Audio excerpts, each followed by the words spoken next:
കണ്ണൂർ അഴീക്കോട് കപ്പക്കടവിലെ അർജുൻ ആംഗിയുടെ വീട്ടിലാണ് പോലീസ് പരിശോധന നടത്തുന്നത്. കണ്ണൂർ സൈബർ SHOയുടെ നേതൃത്വത്തിലാണ് വീട്ടിൽ പരിശോധന നടത്തുന്നത്. വീട്ടിലിപ്പോൾ അർജുൻ ആംഗിയുടെ അമ്മ മാത്രമേ ഉള്ളൂ.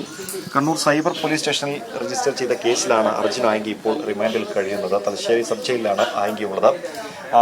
ആഭ്യന്തരമന്ത്രിയെ അധിക്ഷേപിച്ചു എന്നാണ് ഈ സ്റ്റേഷനിൽ അർജുൻ ആംഗിക്കെതിരെ രജിസ്റ്റർ ചെയ്ത കേസ്. ഈ അധിക്ഷേപ പരാമർശം നടത്താൻ വേണ്ടി സമൂഹ മാധ്യമങ്ങളിൽ പങ്കുവച്ചത് ഏത് ഡിവൈസിൽ നിന്നാണെന്ന് കണ്ടെത്തണം. അത് മൊബൈലിൽ ആണെന്നാണ് അർജുൻ ആംഗി പറഞ്ഞത്.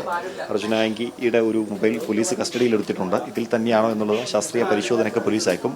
അതിന് മുന്നോടിയായി മറ്റെന്തെങ്കിലും ഡിജിറ്റൽ രേഖകൾ ഇദ്ദേഹം ഉപയോഗിക്കുന്ന മറ്റു മൊബൈൽ ഫോണുകളോ ലാപ്ടോപ്പുകളോ പോലെയുള്ള ഡിജിറ്റൽ ഡിവൈസുകൾ എന്തെങ്കിലും ഉണ്ടോ എന്നാണ് പോലീസ് പരിശോധിക്കുന്നത്. മാത്രമല്ല, ഒളിവിൽ കഴിയുന്ന സമയത്ത് അർജുൻ ആംഗി ഈ വീട്ടിൽ വന്നിട്ടുണ്ടോ എന്നുള്ളത് ഉൾപ്പെടെയുള്ള കാര്യങ്ങളാണ് അമ്മയോട് ചോദിക്കുന്നത്.